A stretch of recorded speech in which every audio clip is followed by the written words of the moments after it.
Tuhan Yesus Kristus, kami berdoa dan mengucap syukur memohon berkat firman-Mu.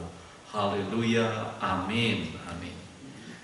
Pembacaan firman Tuhan diambil dari Nehemia pasal 8 ayat 1 sampai 12. Saya menyambut sidang jemaat untuk bangkit berdiri.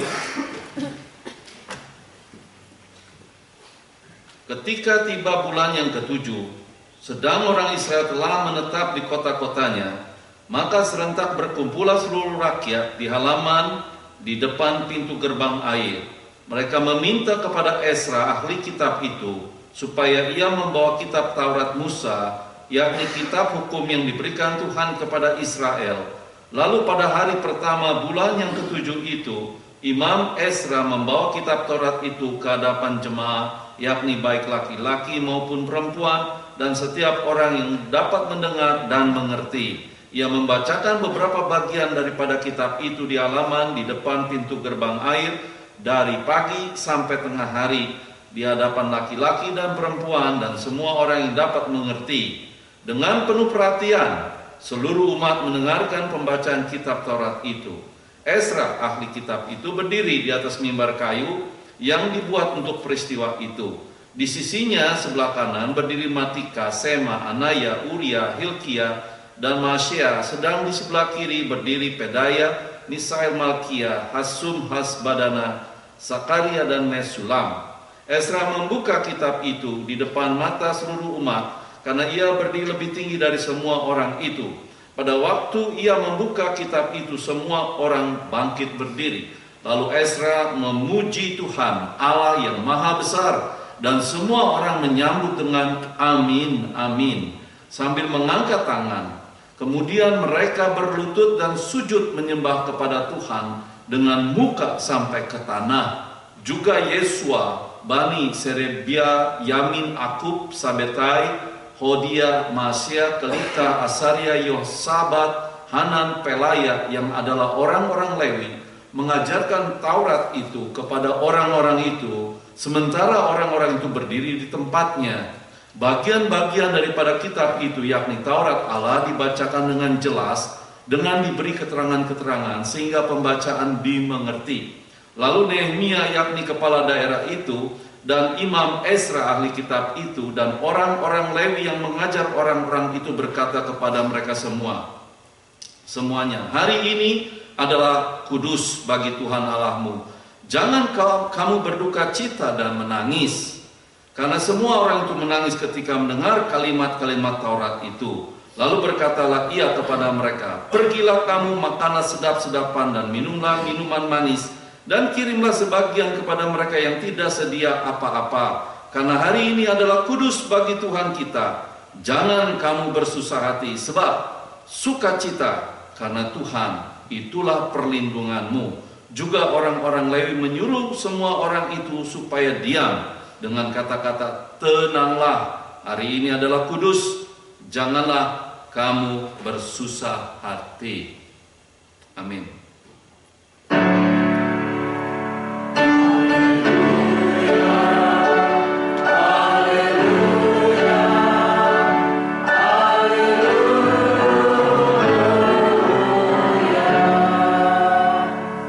Amin. Jemaat persilakan duduk.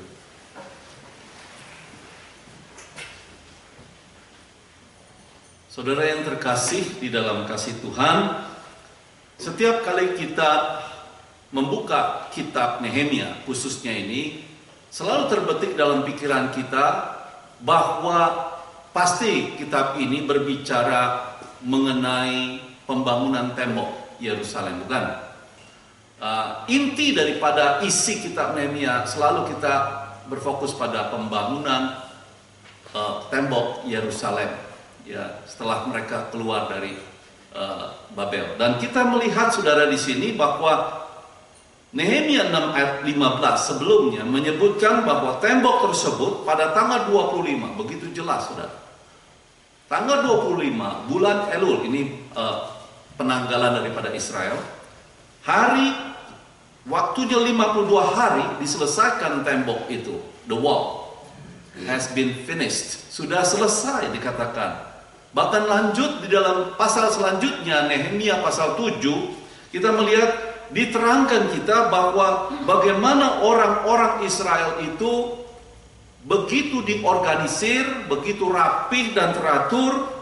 Mereka terlibat dalam memberikan persembahan kasih yang luar biasa. Dari mereka yang miskin, yang cuma sedikit saja yang mereka miliki, sampai yang paling kaya. Mereka memberi persembahan kasih itu dengan setia untuk pekerjaan Tuhan. Dan kita melihat pembangunan fisik pada satu tembok Yerusalem sudah selesai. It's finished, sudah selesai dikatakan. Begitu jelas tanggalnya. Tapi kebanyakan orang berpikir kalau tembok Yerusalem sudah selesai, bangunan sudah selesai, ya sudah selesai.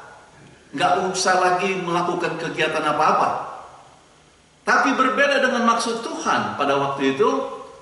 Memang awalnya tembok Yerusalem itu sudah selesai sebagai proteksi terhadap mereka. Tetapi Tuhan punya tujuan lebih daripada itu. Kita boleh menikmati ibadah di gedung gereja ini yang begitu indah. Jarang sekali gereja-gereja Indonesia mempunyai gedung gereja. Dengan pengorbanan-pengorbanan dari saudara sekalian dan yang lain-lain yang sudah tidak ada di tempat ini. Tapi bukan itu akhir daripada tujuan Tuhan. Bukan. Tuhan lebih memperhatikan hal-hal yang rohani daripada yang fisik. Tuhan lebih memperhatikan jiwa-jiwa daripada bangunan yang begitu megah. Dan kita melihat di sini saudara yang kasih, Tuhan ingin supaya firman Tuhan dinyatakan. It is not about the wall. It is about the word and worship. Ini yang Tuhan ingin tekankan. Supaya orang-orang Israel ini mengerti betul untuk apa rencana Tuhan ini semua. Saya mau katakan kepada saudara bahwa orang percaya itu yang menyebut dirinya orang percaya adalah bukan bagian daripada ibadah. Saya mau tekankan, baru koma. Orang percaya itu bagian daripada ibadah, bukan bagian daripada ibadah, tetapi ibadah itu sendiri. Mungkin dalam bahasa Indonesia kurang begitu jelas, tetapi dalam bahasa Inggrisnya kalau saya mau katakan, worship ya, is not a part of your life, but it is your life. It is your life. Worship bukan hanya dibatasi oleh gedung. Worship tidak hanya dibatasi oleh waktu. Worship itu tidak dibatasi oleh apa-apa. Tetapi kehidupan orang percaya itu sendiri adalah ibadah. Sehingga dimanapun dia berada, baik di gereja maupun di marketplace, di luar sana, di pekerjaan, saudara menunjukkan ibadah saudara. Saudara bersaksi tentang diri saudara sebagai orang percaya. Kalau ibadah yang sedang kita lakukan di sini terbatas oleh gedung, orang luar tidak melihat. Orang cuma tahu, oh itu gereja GKI Monrovia. Tapi di luar sana mereka bisa mengetahui bagaimana ibadahmu yang sejati. Roma 12 ayat 1 dan 2. Bukan?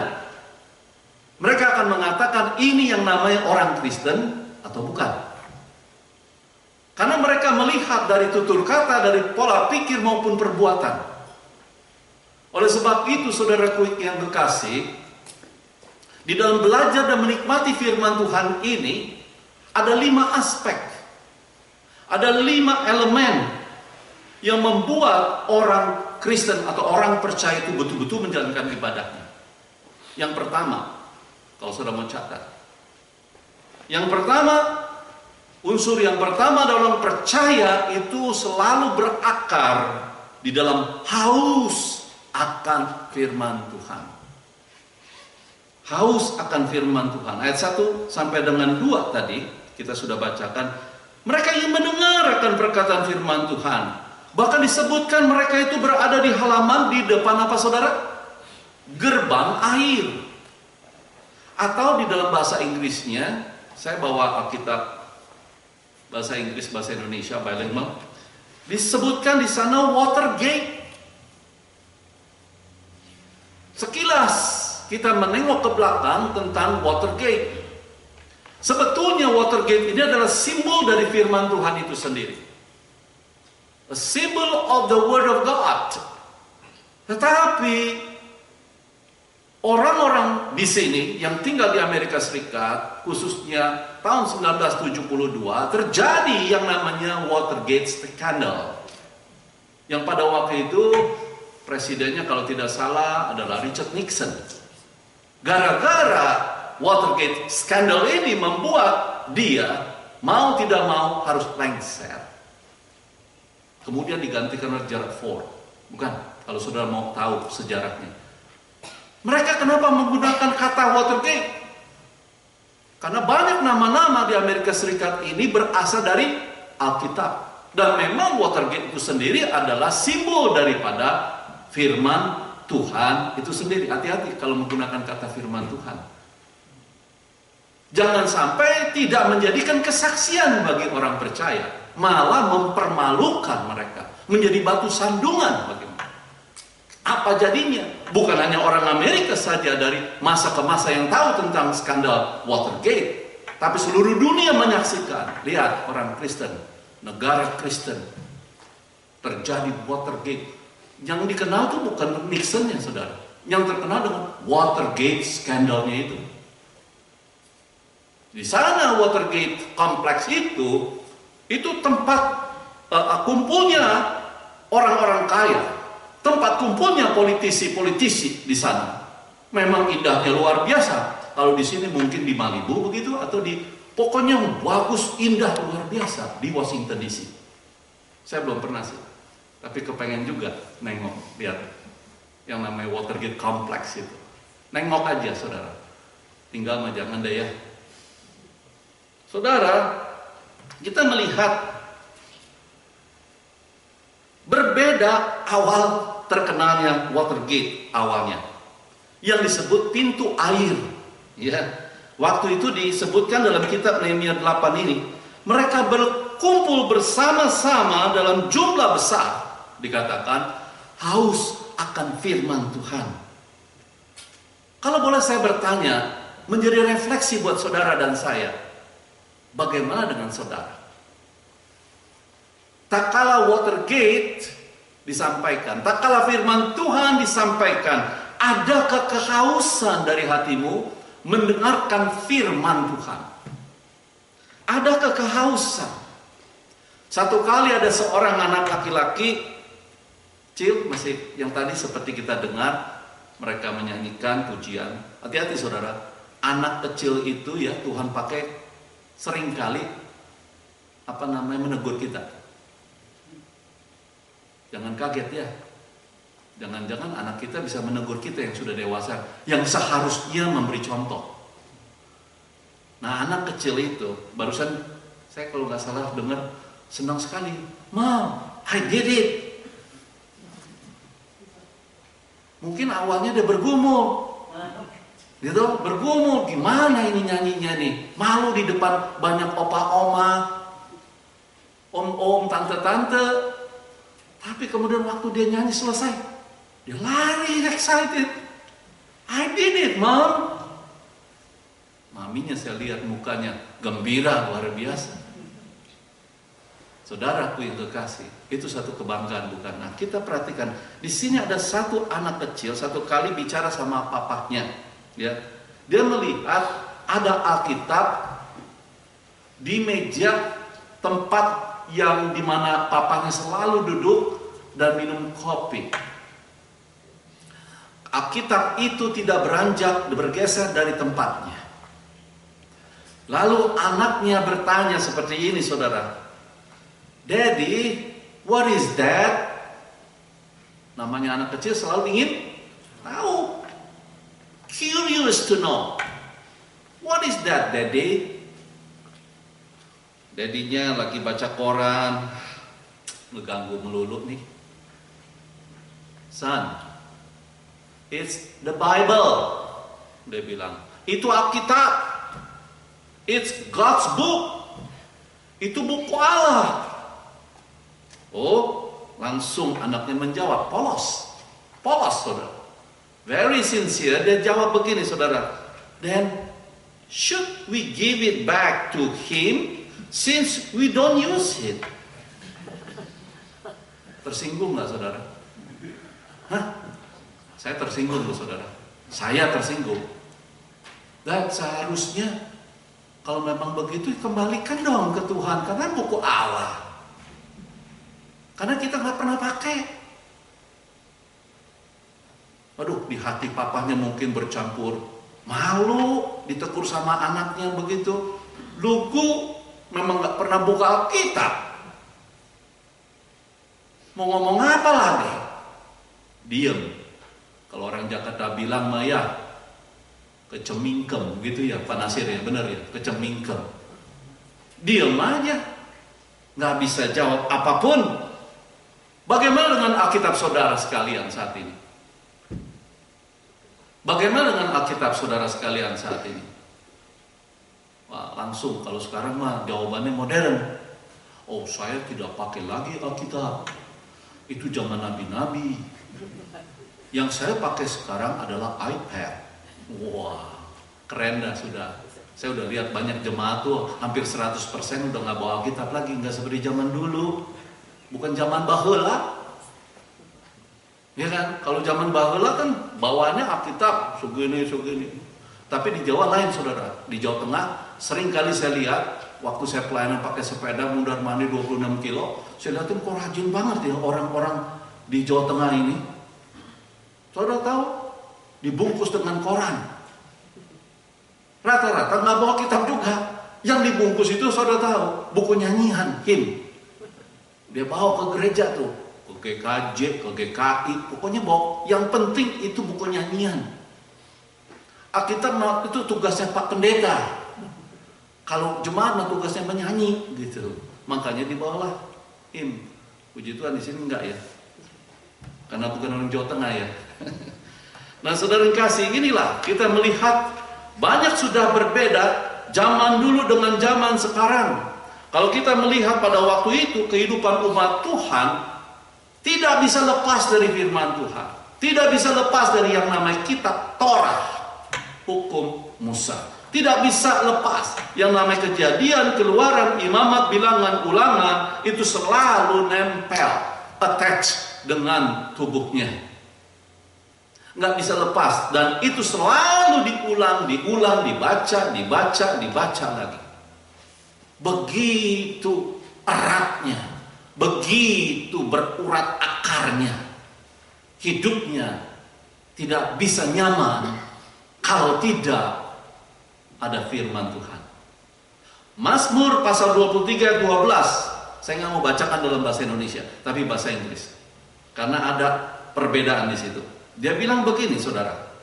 I have not departed from the commands of his lips. I have treasured, saya menyimpan, the words of his mouth more than my daily bread. Ini pemazmur mengungkapkan seperti itu. Dia katakan tidak bisa lepas dari perintah firman-Nya. Bahkan saya menyimpannya, kata-kata yang dari mulutnya itu melebihi daripada kebutuhan jasmaniku, melebihi daripada kebutuhan pokokku. Saudara, kita orang Indonesia nggak bisa lepas dari nasi, bukan? Selalu makan nasi tiap hari. Nggak bisa lepas. Sebagai kebutuhan pokok tiap hari untuk bisa survive. Tetapi di sini kita melihat bahwa orang-orang Israel mengungkapkan, bahkan pemazmur mengungkapkan bahwa firman Tuhan melebihi dari kebutuhan pokok. Melebihi dari kebutuhan pokok. That is number one. Bukan hanya hatinya haus akan firman Tuhan, tetapi juga yang kedua, orang percaya selalu ada kerinduan mendengar firman Tuhan. Selalu ada kerinduan. Saudara, ayat 2 sampai 4a dan 5 dikatakan mereka tidak ada waktu memikirkan makan siang. Nggak ada waktu untuk mikir makan siang. Berbeda dengan saudara sekarang, sudah siang. tadi siapa yang masak ya? Oh si tante itu, pasti enak gitu. Sekarang sudah pikirkan pembacaan firman. Saudara, firman Tuhan dikatakan di sana dibacakan dari pagi sampai tengah hari. Oh my goodness, saya bilang dari pagi sampai tengah hari, berapa jam itu? Ya? Berapa jam? Pagi sampai tengah hari. Tengah hari kan jam 12 siang, bukan? 12 noon. Kurang lebih min max itu kurang lebih 5 sampai 6 jam. Itu pembacaan firman Tuhan apa itu sampai begitu lama? Sedangkan kita di sini setengah jam juga sudah olang-aling, gelisah. Kapan Pak Pendeta ini mengatakan amin? Saudaraku yang kekasih, kenapa sampai demikian? Bukan standarnya pembacaan atau pemberitaan firman Tuhan harus 6 jam. Tetapi di sini ditekankan begitu rindunya hati mereka terhadap firman Tuhan. Di sini bukan mendengar begitu saja. Kalau mendengar biasa-biasa saja, bagi orang dewasa paling tahan saudara setengah jam, paling tahan mendengar. Anak-anak sekolah minggu yang saya pelajari hanya 10 menit. Perhatikan, kalau sini ada guru sekolah minggu hanya 10 menit. Not more than 10 minutes. Selebihnya kegiatan. Nah, saudara yang kasih, apalagi orang yang berusia senja. Alias 50 tahun ke atas, sekarang sudah berubah, 40 tahun ke atas. Mendengar firman Tuhan lebih pendek daripada semuanya.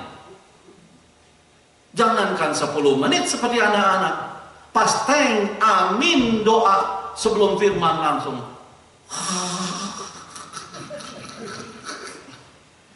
Nggak tahu kenapa itu sudah automatically. Sudah menjadi hal yang biasa dan otomatis. Memang diprogram seperti itu. Roh memang penurut tetapi paling pinter kalau kasih alasan. Saudaraku yang kekasih, perhatikan di sini, ya. Kalau mereka itu mendengar firman Tuhan, enggak hanya cukup mendengar firman Tuhan, tapi disebutkan di sini penuh perhatian. Baca, saudara, di dalam ayat 4, penuh perhatian, very attentively, penuh perhatian, fokus, enggak kemana-mana menerawang ke sana kemari. Tadi rumah pintu dari kunci belum ya? Tadi, nah itu kan kemana-mana tuh. Saudara, coba saudara bandingkan kalau saudara mendengar berita dalam dunia di televisi. Apa yang saudara? Apakah saudara sambil tidur? Tidak toh. Pasti saudara mendengar penuh perhatian. Ada apa yang sedang terjadi dengan Gubernur Ahok, misalkan begitu kan? Seru kan?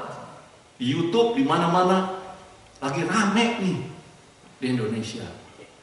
Saya makanya kalau lihat Facebook ada orang yang selalu memberikan komen khususnya mengenai perpolitikan.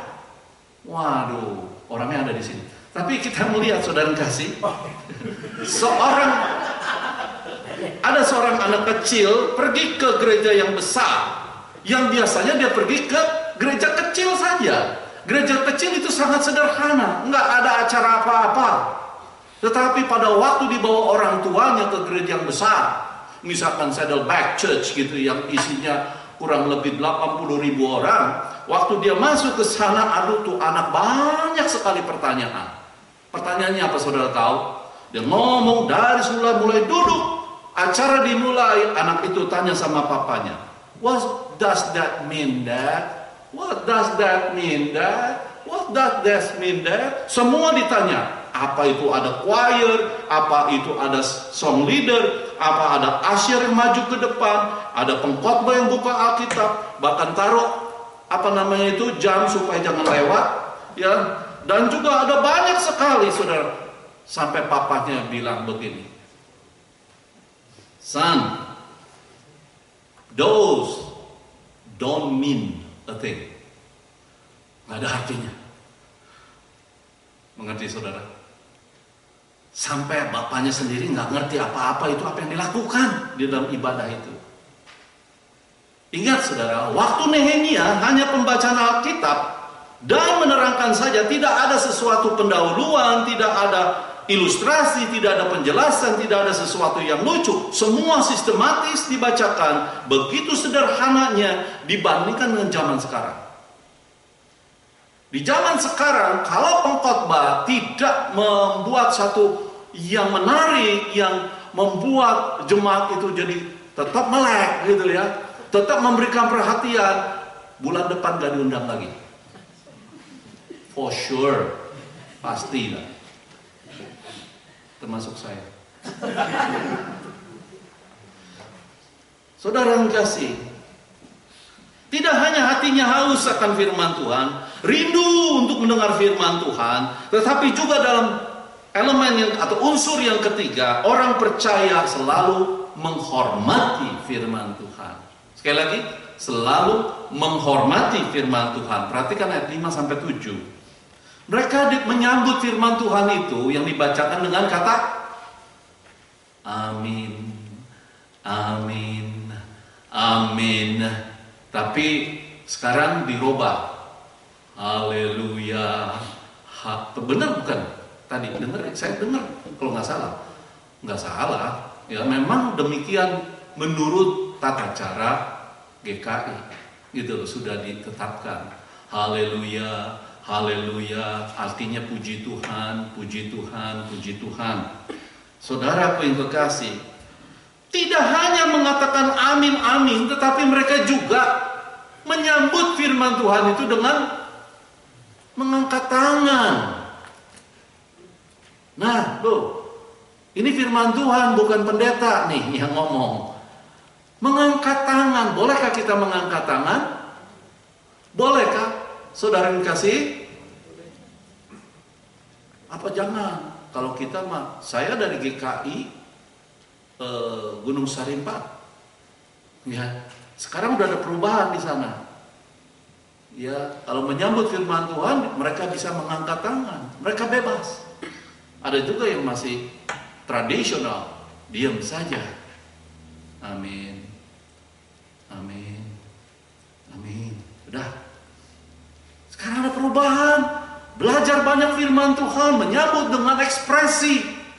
Karena hatinya begitu excited, begitu luar biasa meluap-luap, ingin sekali mendengarkan firman Tuhan. Apa yang menjadi pesan Tuhan buat saya? Untuk apa saya datang ke gereja? Untuk apa saya berkumpul di tempat ini? Kalau hanya mau ngobrol-ngobrol, biar kita pindah tempat. Bukan?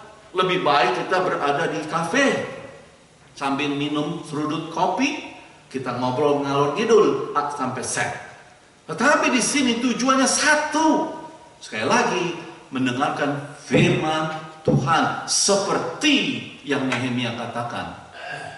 Mendengar firman Tuhan. Saudaraku yang kekasih, bahkan bukan hanya mengangkat tangan, tetapi setelah mengangkat tangan, mereka spontanitas, mereka sujud dan menyembah kepada Tuhan dengan muka sampai ke tanah. Saya nggak usah peragakan ya. Tetapi saya mau katakan orang Israel itu luar biasa. Saya melihat videonya live streaming, itu orang-orang Israel kalau sudah menyembah Tuhan rebah ke tanah. Nggak disuruh lagi, langsung rebah ke tanah. Kenapa sampai begitu rupa? Karena mereka menganggap bahwa diri mereka itu tidak layak. Mereka ingat masih tabernakel dulu. Siapa yang berani menatap Tuhan? Siapa yang berani berhadapan dengan Tuhan yang Maha Kuasa? Mereka memiliki hati yang takut akan Tuhan, gentar. Makanya waktu ibadah, ini yang saya kagumnya untuk warga atau umat GKI, penuh dengan kekusukan. Apa itu kekusukan? Bahasa Indonesianya, bahasa biasanya penuh dengan apa? Hikmah. Nggak ada yang ngomong. Tapi pernah juga sih saya waktu itu, waktu pas juga mak saya itu ajak saya ke gereja GKI yang ada di Gang Ketapang, lalu dia duduk di paling belakang, itu rame. Encim-encim itu lagi bilang, Cici, ini bacaan saya ini paling enak seluruh Gang Ketapang. Begitu ngomong, satu sama lain bertransaksi. Sementara pendeta berkhotbah, mereka juga bukan berkhotbah, saya nggak mau katakan, karena berkhotbah itu urusan firman Tuhan, ini urusan bisnis. Datang ke gereja untuk mencari keuntungan, bukan datang gereja mendapatkan berkat keuntungan dari Tuhan melalui firman-Nya. Ada banyak orang salah tujuan kalau datang ke gereja. Mencari apa saudara? Keuntungan dari kesempitan sementara beribadah. Akhirnya pulang tidak bawa apa-apa. Tidak mendapatkan berkat rohani. Yang tadinya awalnya susah, pulang juga dengan susah. Karena hanya mencari customer. Saudara, saya melihat di sini saudara, pentingnya orang percaya menghormati firman Tuhan. Bayangkan saudara, kalau ada performance ya di televisi itu, entah American Idol atau apa, American Got Talent, apa segala macam itu. Kalau ada performance yang luar biasa, disuruh nggak? Nggak disuruh. Langsung standing applause. Bukan? Mereka begitu terkagum-kagum. Nah, kalau di Israel waktu itu di Nehemia, pada firman Tuhan sama. Sama nggak beda dengan yang sekarang kita pegang dan percayai. Mereka menghormati firman Tuhan itu. Zaman sudah berubah. Ada pepatah Inggris begini saudara. It's easier to cool down a zealot than to warm up a corpse. Lebih mudah menenangkan orang fanatik daripada menghangatkan jenazah. Pusing ya. Saudara yang kasih, mungkin bahasa pendeknya, jangan fanatik. Begitu. Ya seringkali kan ungkapan ini sering kita dengar. Kalau kita melihat gereja-gereja Pentakosta, aku fanatik sekali sih. Sampai lompat-lompatan apaan tuh? Nanti nangis, nanti gembira. Apaan tuh? Nah, ini diungkapkan oleh papa saya almarhum. Gak bakal satu kaki nginjek tuh ke gereja. Kayak orang, maaf ya, orang sedeng. Saudara, siapa yang berani menegur, siapa yang berani berbicara dalam hatinya? Saya pun tidak berani, mama pun tidak berani. Karena dia orang yang tidak percaya dan mengata-ngatain seperti itu, dan kita hanya berdoa, bukan satu kaki, 2 kaki, sampai melayani perjamuan kudus, jadi majelis. Luar biasa. Ini pekerjaan Roh Kudus, saya katakan, bukan pekerjaan penginjil atau pendeta. Kalau Tuhan sudah berbicara, tidak ada seorang oknum manapun yang sanggup menahan. Amin.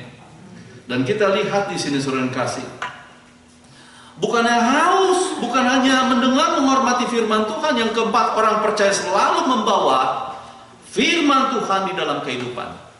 Selalu membawa firman Tuhan. Ayat 8-9.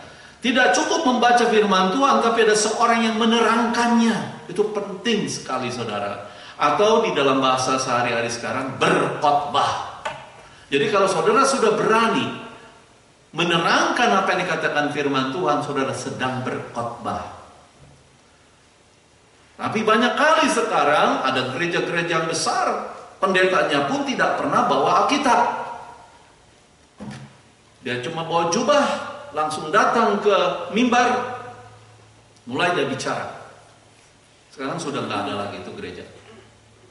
Apa kata-katanya itu adalah mengandung positive thinking. Kata-katanya itu mengandung prosperity theology, teologi kemakmuran. supaya hidupmu berhasil, supaya hidupmu sukses. Harus begini, begini, begini. Semua kata-kata manusia, tidak ada kata-kata firman Tuhan. Dan akhirnya kita melihat Tuhan tidak berkenan dan akhirnya gerejanya bangkrut. Mereka mengharapkan dengan kata-kata yang positif ini supaya menarik banyak pengunjung. Memang banyak pengunjung tapi tidak pernah berbuah. Tidak pernah menjadi dewasa secara rohani. Cuma senang didengar telinga. Pulang, I'm so happy today.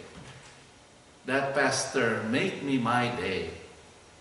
Senang sekali saya hari ini dapat kata-kata comfort, kata-kata yang menghibur, menguatkan saya, tapi bukan firman Tuhan. Makanya kalau di Indonesia berimbang nih sekarang antara motivator dengan preacher. Banyak gereja-gereja cenderung mengundang motivator daripada preacher, karena motivator memberikan kata-kata positif. Kalau preacher banyak yang negatifnya.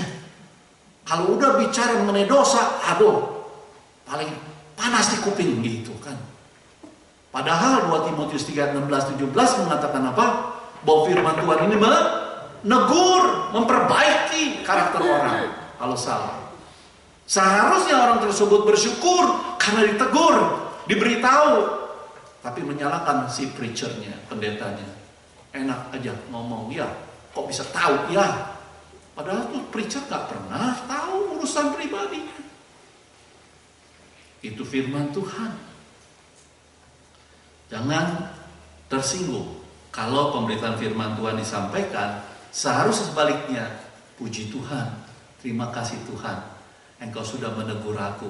Kalau selama ini tidak ada orang yang memperhatikanku, tapi Engkau ya Tuhan yang tidak terlihat memperhatikanku, dan aku mendapatkan berkat itu. Saudara mau dibiarkan Tuhan begitu saja hidup? Atau mau ditegur supaya engkau lebih baik dan lebih baik dan lebih baik? Pilihan ada di dalam hati saudara masing-masing. Akhir firman Tuhan saya mau kasih kesaksian luar biasa. Tapi hati-hati saudara, sebagai preacher pun yang mempersiapkan, memang dia dipanggil Tuhan untuk menjadi pendeta, melayani firman Tuhan. Oleh sebab itu, seorang preacher harus dilengkapi dengan berbagai pengajaran, doktrin-doktrin. Sebelum preacher itu bisa menyampaikan firman Tuhan itu kepada umatnya. Saudara tahu nggak? Halo? Di dalam Alkitab ini, saya baru dapat nih rahasia. Ada 2 hal. Yang namanya preskriptif dan ada yang namanya deskriptif. Preskriptif seperti dokter memberikan prescription, memberikan resep, nih beli obatnya di farmasi. Saudara berani robah? Berani robah itu illegal. Kalau ada terjadi apa-apa, engkau dipersalahkan, bukan dokternya. Alkitab yang mengandung preskriptif begitu jelas perintah Tuhan. Dan kau lakukan tidak perlu ada penjelasan. Itu kata Tuhan. Yang kedua, deskriptif. Nah, deskriptif ini perlu penjelasan. Misalkan di Israel ada kebiasaan kalau perempuan itu tidak boleh digunting rambutnya, tapi bercocang-cocang itu, dikepak. Loh, kok sekarang kok berani ya perempuan-perempuan itu? Ada yang diikal, ada yang dipotong rambutnya, di Jongenskop dan sebagainya, sampai ada yang botak. Kalau ditanya kenapa sampai begitu? Model dong pastor, tinggalan zaman. Apakah kita mau mengikuti daripada apa yang dikatakan Alkitab, atau mengikuti apa yang terjadi sekarang? Saudara mikir ya. Itu yang namanya deskriptif. Itu adalah kebiasaan, custom daripada orang Israel. Nggak bisa semua yang menjadi kebiasaan orang Israel diterapkan di dalam kehidupan orang percaya zaman sekarang. Kebiasaan, bukan firman Tuhan. Kebiasaan. Jadi nggak bisa budaya Israel diterapkan ke budaya Indonesia misalkan. Juga misalkan kebudayaan Barat, kita main contek, main copy paste kalau kerennya kalau bahasa komputer mah copy paste. Misalkan saja saudara kalau di mimbar aja, ya namanya orang Barat kan biasanya custom, wah pakaiannya mini, ya kan? Sampai saya ngomong udah aja pakai bikini. Nah itu kan mempermalukan, bukan? Mempermalukan Tuhan. Jadi konsentrasi firman Tuhan menjadi bubar. Perhatiannya pada yang satu itu. Jadi kita harus sopan, bukan teratur. Nah makanya saking sopannya kadang-kadang ngangkat tangan saja sudah sulit. Sopan, teratur, tertib. Di sini udah banyak perubahan saudara.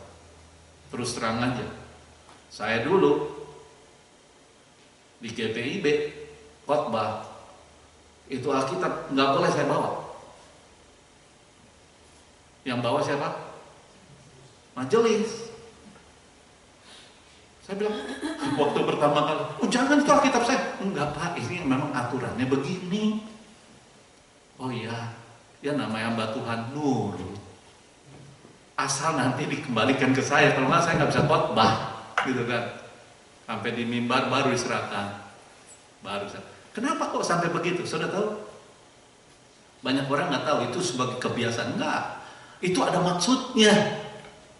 Betapa mulia, betapa pentingnya, nilainya begitu tinggi dan dalam firman Tuhan itu sendiri. Saya menghormati itu. Ada yang bebas, it's okay, itu aturan mereka masing-masing. Tetapi saya mau katakan, mereka ingin tunjukkan ekspresi itu, bahwa firman Tuhan itu mempunyai nilai yang tinggi. Saudaraku yang kekasih, sekali lagi saya mau katakan, hati-hati dalam memperkatakan firman Tuhan, menjelaskan apalagi. Karena ada ayat firman Tuhan di dalam Wahyu 22 ayat 18-19 saya bacakan. Aku bersaksi kepada setiap orang yang mendengar perkataan-perkataan nubuat dari kitab ini. Jika seorang menambahkan sesuatu kepada perkataan-perkataan ini, maka Allah akan menambahkan kepadanya apa saudara? Malapetaka yang tertulis di dalam kitab ini. Dan jikalau ada orang yang mengurangi sesuatu dari perkataan-perkataan kitab nubuat ini, yaitu Alkitab, maka Allah akan mengambil bagiannya dari pohon kehidupan, dari kota kudus, seperti yang tertulis dalam kitab ini. Mengerikan. Jangan pikir saudara, preacher itu enak-enakan, cuap-cuap saja di mimbar. Dia harus mempertanggungjawabkan apa yang dia katakan di depan jemaat Tuhan. Hati-hati sebagai pengajar, sebagai guru. Meskipun punya karunia untuk mengajar, tapi dia harus mengintrospeksi diri. Dia harus belajar sungguh akan firman Tuhan itu sendiri. Karena bibit yang disampaikan, dilontarkan, saya nggak tahu sekarang udah ribuan kata yang saya sampai lontarkan dari mimbar ini. Mungkin ada sebagian bibit itu masuk ke dalam tanah hati saudara. Kecuali tanah hati saudara berbatu-batu atau bersemak duri, sulitnya bibit itu tumbuh. Tumbuh sedikit lalu mati. Atau di tanah beraspal kemudian diambil burung yang melambangkan iblis, mencurinya sehingga saudara tidak dapat apa-apa ke gereja. Nah saudara yang kasih, penting sekali untuk memperhatikan, mempelajari sungguh-sungguh firman Tuhan sebelum disampaikan. Saudara, memang sebagai umat Tuhan, sebagai orang awam seperti saudara, tidak perlu harus mencapai PhD, dokter filosofi, untuk bisa mengerti firman Tuhan. No, nggak pernah dituliskan dalam Alkitab. Orang biasa semua bisa mengerti firman Tuhan dengan sederhana. Tapi buat apa tuh orang-orang di seminari sampai PhD? Ingat saudara, yang tadi saya berkata, bahwa orang-orang yang dipanggil menjadi preacher atau menjadi pendeta harus belajar di seminar. Untuk dibekali, siapa yang membekali? Ya PhD itulah yang mengajar di seminari supaya mereka itu mengerti. Cukup. Kalau ada pertanyaan-pertanyaan, saya yakin di tempat ini kalau ada 30-40 orang, pasti ada 40 pertanyaan. Berbeda-beda tentang isu yang ada dalam Alkitab. Saudaraku yang kekasih, sekali lagi, ini bukan perkataan manusia, tapi ini perkataan Tuhan. Yang terakhir, 5, orang percaya, ini elemen yang kelima yang terakhir, orang percaya selalu mengharapkan berkat perubahan hidup dari firman Tuhan. Nggak mau hanya asal dengar sudah cukup. Tidak. Ini bukan berita, newspaper ataupun media yang lain, tetapi ini adalah perkataan Tuhan yang disampaikan melalui mulut hambanya ini. Saya berdoa supaya saya jangan salah. Saya berdoa kepada Tuhan supaya Roh Kuduslah yang menerangi. Tadi kita sudah berdoa supaya Roh Kudus menerangi mata hati kita, bukan? Supaya kita membaca dan mengertinya. Ayat 9-12. Jadi ada satu tujuan untuk membuat perubahan dalam hidup manusia untuk bisa hidup seperti Kristus. Ini yang disebut apa saudara tahu? Transformasi. Perubahan. Setiap orang yang mengaku dirinya orang Kristen atau orang percaya harus ada transformasi dalam hidupnya. Siapa yang mengerjakan itu? Roh Kudus. Dulu suka bohong, dulu suka nipu, dulu suka berjudi dan sebagainya. Sekarang tidak lagi. Itu transformasi. Siapa yang mengerjakan transformasi itu? Roh Kudus di dalam diri saudara. Tapi tidak akan terjadi bila saudara tidak meresponi. Ingat baik-baik. Transformasi tidak akan pernah terjadi bila orang percaya itu tidak meresponi firman Tuhan. Saudara, kalau memang di situ kita melihat saudara perkembangannya di dalam perubahan ini. Perhatikan ayat 9. Transformasi terjadi di dalam umat Israel pada waktu memperdengarkan firman Tuhan. Yang pertama, menangis. Weeping, bukan hanya crying, tapi weeping. Seperti Jesus weeping over Jerusalem. Menangis. Begitu dalam nangisnya. Kenapa? Karena mereka merasakan, menyadari orang yang berdosa, terpisah dari Allah. Ini tandanya orang yang sadar, ditegur oleh firman Tuhan. Pertama apa? Menyesal, menangis. Saudara, kalau setan, ini baliknya nih. Kalau itu roh Tuhan yang bekerja membuat dia sadar dan menangis. Kalau setan enggak.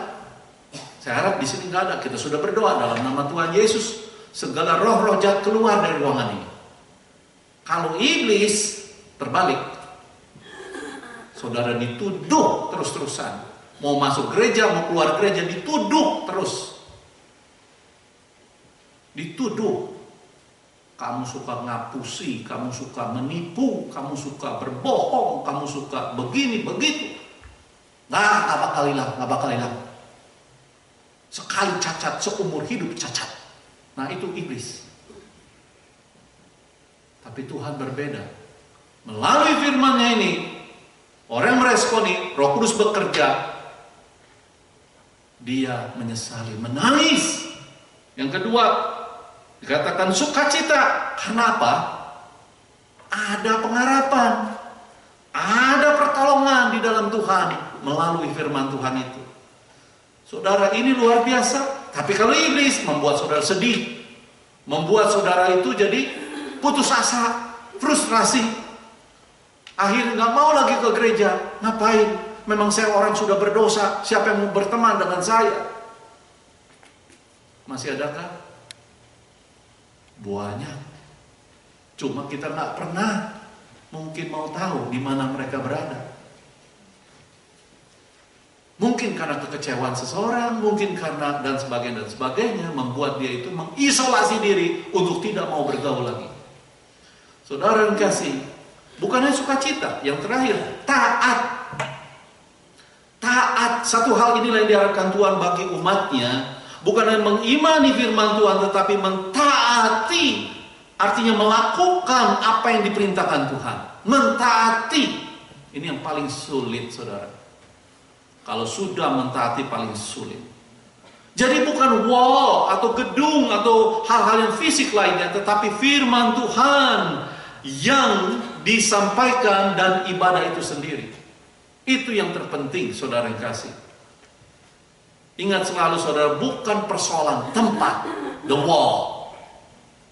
Bukan hal-hal yang physically yang kita bisa lihat, yang membuat orang tertarik untuk datang, tetapi orang-orang yang ada di dalam gedung itu, di dalam wall itu sendiri, yang sudah ditransformasikan oleh Tuhan, oleh firman-Nya. Itu yang menarik mereka untuk datang. Kita boleh berlama-lama berdoa supaya Tuhan tolong kirimlah jiwa-jiwa Tuhan ke GKI ini ya Tuhan. Sudah sekian lama Tuhan, tolong Bapak. Tapi kalau kita tidak pernah ada transformasi dalam hidup dan menjadikan kesaksian, tidak akan pernah ada orang yang mendatang. Past is past. Yang lalu biarlah berlalu. Tapi biarlah kita yang sekarang ada. Tuhan mau mulai dari sekarang, saudara-saudara yang ada sekarang ini, menjadi kesaksian hidup yang ditransformasikan. Ada seorang ini yang saya mau saksikan. Businessman. Luar biasa. Menjadi teman. Awalnya sama dengan saya, bukan orang Kristen. Bukan orang Kristen, turunan kepercayaan yang lain. Tapi sejak dia bertobat, terima Kristus melalui firman-Nya, hidupnya berubah. Dia memimpin perusahaan sampai 6, kalau nggak salah 7-8 ribu orang. Sampai sekarang, perusahaan mempunyai cabang di mana-mana. Sampai ke luar negeri. Berkat Tuhan melimpah dalam hidupnya. Tapi dia tidak mencari berkat dari gereja, tapi dia menjadi berkat bagi gereja. Setelah taat, bukan hanya beriman, taat melakukan perintah Tuhan. Saya tidak pernah dengar kalau gereja itu ada yang menyumbang sampai $600.000. It's amazing. Kalau bukan pekerjaan Roh Kudus tidak mungkin. Luar biasa. Siapa yang mau keluarkan uang segitu? Nanti dulu. Ini bukan 1.000-2.000. Tapi begitu hatinya mencintai Tuhan dan pekerjaan. Apakah gunanya seorang memiliki harta seisi dunia, tapi kehilangan nyawanya? Bagi dia, prinsipnya adalah, saya mau masuk ke surga. Terima kasih Tuhan berkati supaya saya jadi berkat bagi orang lain. Jadi berkat bagi pekerjaan. Maukah saudara? Maukah saudara? Maukah saudara? 3 kali. Bukan dari saya, tapi Tuhan. Saudaraku yang terkasih, mulai dari belajar firman Tuhan dan menikmatinya, Tuhan akan memberkati saudara dengan limpah jasmani, rohani. Mari kita tundukkan kepala. Makasih Tuhan, pada pagi hari ini kami boleh mendengar firman-Mu. Kami mau responi ya Tuhan. Ampuni segala dosa dan kesalahan kami. Bila firman-Mu menegur kami, memperbaiki karakter hidup kami, mengembalikan kami pada track ataupun jalan-Mu ya Tuhan. Memang sakit untuk kami lepas kebiasaan-kebiasaan yang bertentangan dengan kehendak-Mu. Tapi kami bersyukur kami boleh taat melakukan kehendak-Mu. Berkati gereja-Mu di tempat ini dengan segala kepengurusannya. Berkati umat-Mu yang sudah hadir dengan segala persoalan yang dihadapinya. Tuhan, biarlah mereka selalu beriman akan firman-Mu dan melakukannya. Hamba hanya satu permohonan, berkati ya Tuhan mereka yang takut akan Engkau dan melakukan firman-Mu. Dalam nama Tuhan Yesus kami berdoa. Haleluya. Amin.